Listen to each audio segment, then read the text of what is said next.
Whew, I have been putting off some of the things on this list because I didn't want to jinx it, but I think it's okay for me now officially to say that, at least where I am, spring has sprung. So here's the list. Let's go. Hi guys, it's Laura, and I would normally record this downstairs, but my family members have decided that they want to be part of the Noise Olympics.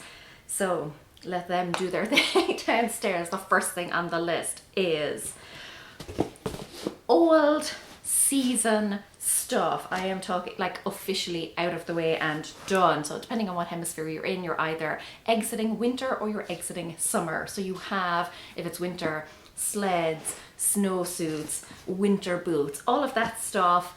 Obviously there will be still some things that will carry over. You may still need a hat, you may still need some gloves, but all of the stuff that is officially done with.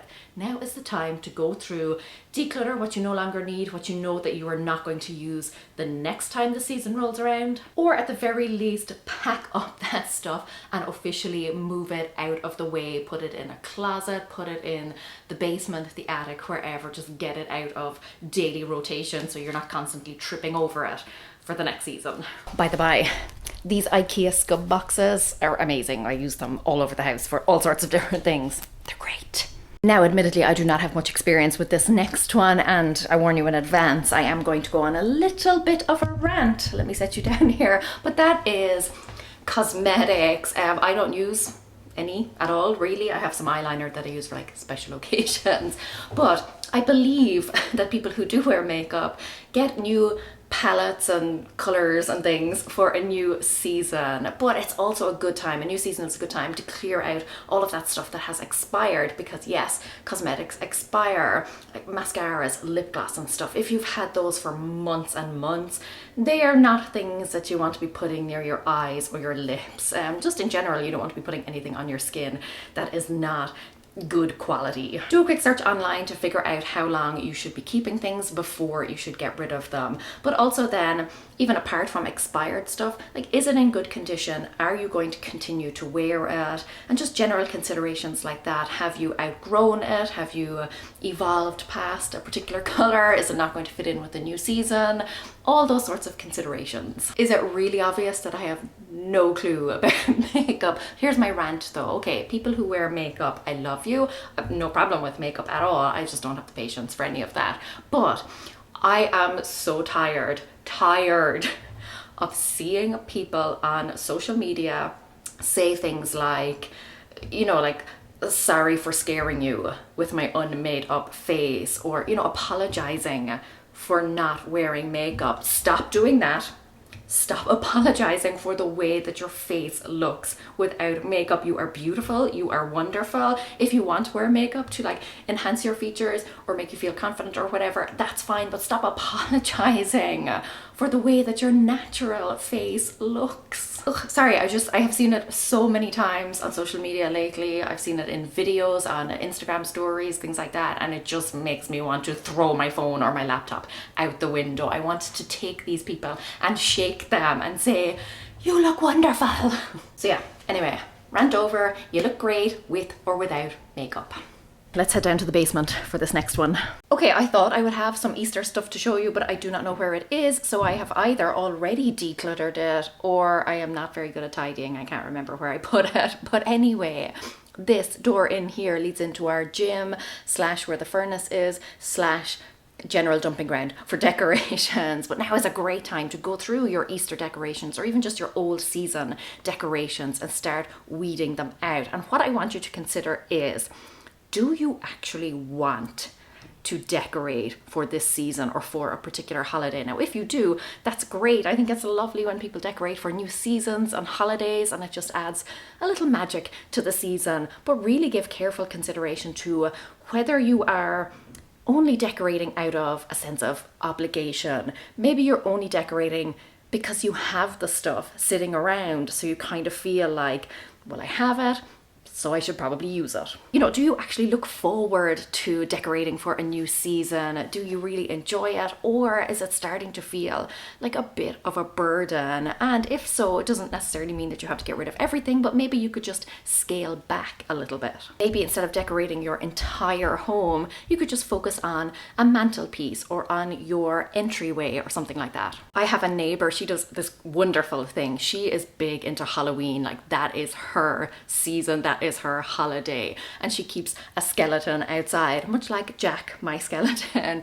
He stays out all year round and he just gets dressed according to the season. So recently for St. Patrick's Day, he had a green hat and some green beads and stuff on. And that's just a very simple way for her to celebrate a new season and to decorate for it while still embracing the season that she loves. And yeah, it's just wonderful. She doesn't have to do much to really still celebrate while still, like I said, keeping it joyful for her. So go through all of those decorations. Ask yourself if you still want to decorate. If you do, great. If you don't, should you just get rid of them or could you scale them back? Look at the condition they're in.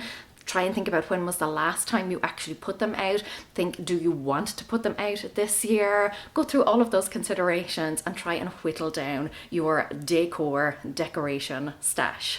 Now, I don't know about where you come from, but where I am from, Easter is really all about excessive junk food consumption, Easter eggs, chocolate, desserts, all of that type of stuff. It is about indulging and gorging yourself after Lent, basically, after you have given something up for Lent. So with this in mind, and because I have recently decluttered my pantry and pulled a lot of junk food out of there, I think now is a great time to go through all of those unhealthier foods that you have in your cupboards and your pantry. And I am definitely not saying that you have to get rid of them, but just look at them. How long have they been sitting there? Are you really going to eat them? Sometimes we like open a packet of something new and try it and we really don't like it. We had so much stuff. So go through, look at the condition, etc., and see if there is something that you can get rid of. Consider donating it to a people's pantry or a community food bank or something like that if it's in good condition and it's still sealed.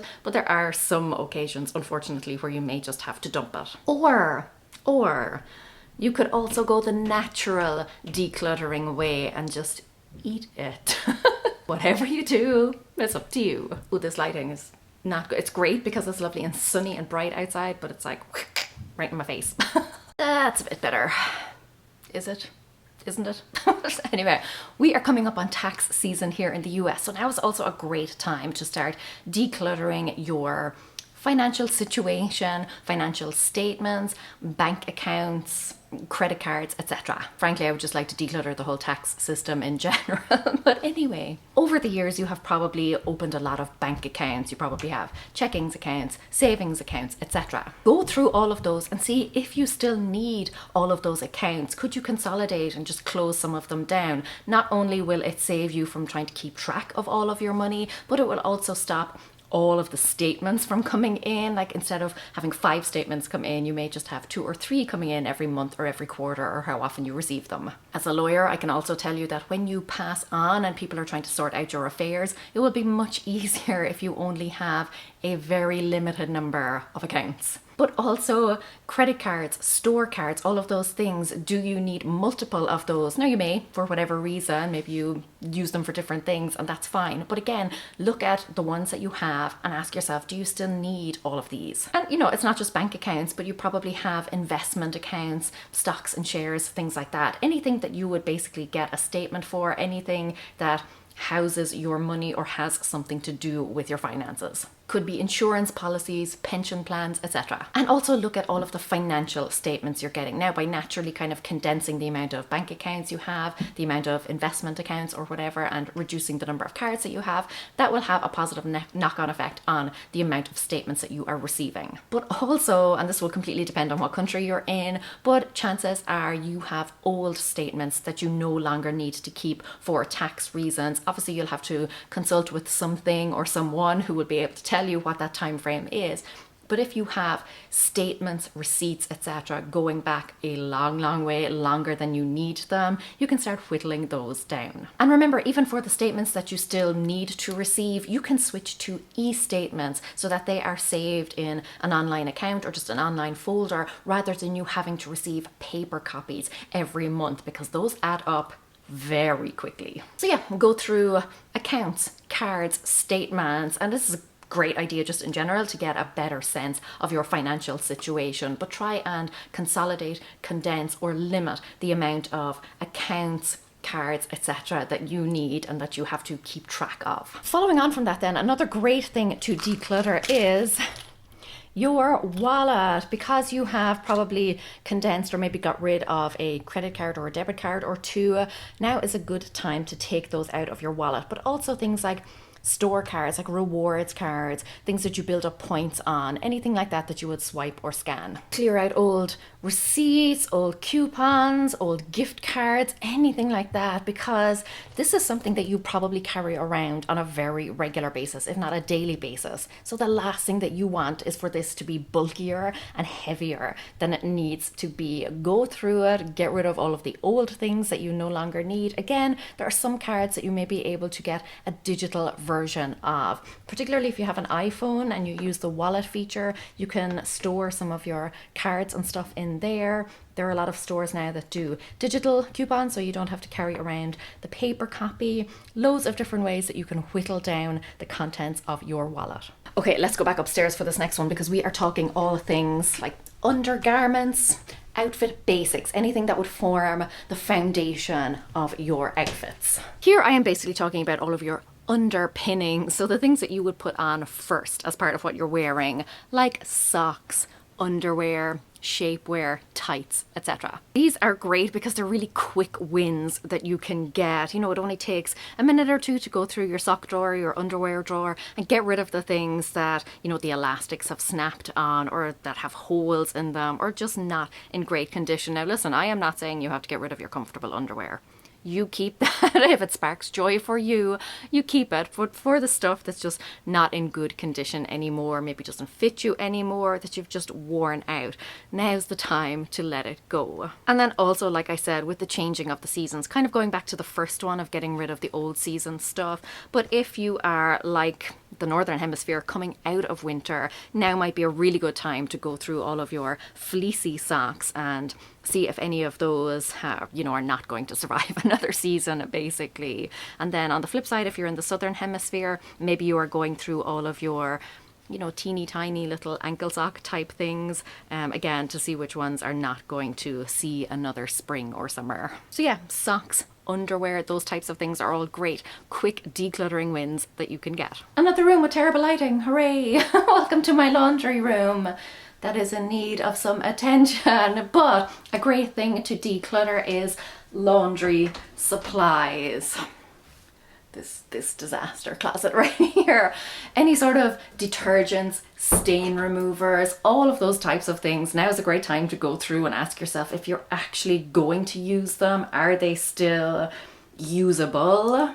You know, maybe they've been there for quite a while. And just get rid of safely the things that you know that you're not going to use again. Listen, laundry is already hard enough without packing your shelves or whatever with lots of different things that are just going to complicate the process, things that you don't use and that you have to like work around and move out of the way to get to the things that you actually do use. I'm willing to bet good money that at some point in your life you have probably bought like a one-time use product for something specific, like you bought a stain remover or some sort of treatment for one particular thing, and once you had done that, and chances are it probably didn't work for you because none of those things ever work for me, but you probably just kept it lying around.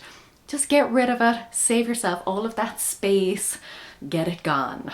Like this, I don't know what this is, some sort of a stain remover gel stick.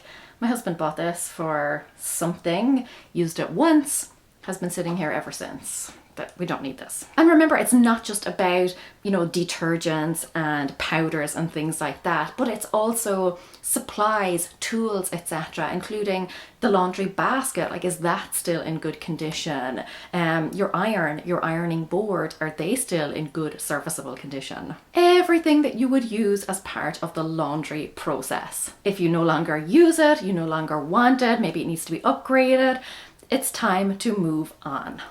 Okay, I'm going to keep things up here because my family are still doing their thing downstairs. But the next thing then is email, newsletters, or subscriptions that you no longer want or need to receive. Chances are you possibly signed up for something around like Thanksgiving, Christmas, etc. Or maybe you bought something around that time and now the company is continuing to send you their newsletter. Look at all of those that you have recently received, maybe go through the last 20 or so emails that you've received, or just make a conscious effort when new emails come in to unsubscribe from the ones that you no longer want to receive. Email is one of those things, you know, when I was growing up, if you got an email, it was a big deal. Like, it was a very exciting moment. Nowadays, it's like, I hope this email finds you well. I'm like, I wish this email had not found me at all. So cut it off forever. Use the unsubscribe button. Next, then, and I want you to know that I am calling myself out as much as I am calling anyone else out, but that is to declutter stuff that you have already decided to declutter, but is still sitting in your home. I am a terror for this. My brain seems to think that once I have set things aside, you know, once I have decided that I no longer want these things, and that's enough. That's the only job it has to do. It's much like laundry. When I put things in the washing machine, press the power button, you know, and it starts, my brain immediately thinks, that's our job done, we're good now. That's just not the case. So if you have a pile of stuff sitting there that you have previously decluttered, but you haven't had a chance to get it out of your home, now is the time. And I know right now it's difficult because a lot of charity shops and stuff are not yet open, but there are still ways that you can get rid of that stuff. Stick it up on Facebook Marketplace, Craigslist, eBay, whatever you need to do. Even just leave it out on the curb with a sign that says free. And there are plenty of those buy nothing groups on Facebook as well, where you can list things that you have and somebody else who wants them will come and take them off your hands. There are so many different ways that you can get rid of your stuff, so I don't hear any excuses. I know the charity shops are closed and that is difficult because you do want to donate and support those. But if you've got a pile of stuff that has been sitting there for a long time and there is no specific date for when places are going to reopen and you're just tripping over that stuff and it's making your life difficult, just find another way to get rid of it. Like I said, I am just as guilty, if not more, of doing this than anyone else. But if you didn't know, this is a monthly series that I do where I share 10 things that you can declutter each month. Quick wins that you can get that will just help to make your home more spacious and more clutter-free. I will link to previous videos I have done in the series, and I will also link to a playlist where I have loads more decluttering tips for you. If decluttering is your jam, then make sure that you hit that subscribe button and the little notification bell so that YouTube will tell you when I have a new video up and you don't have to keep checking back. But until next time, go raibh míle maith agaibh. Agus feici mé sibh se go luath. Slán!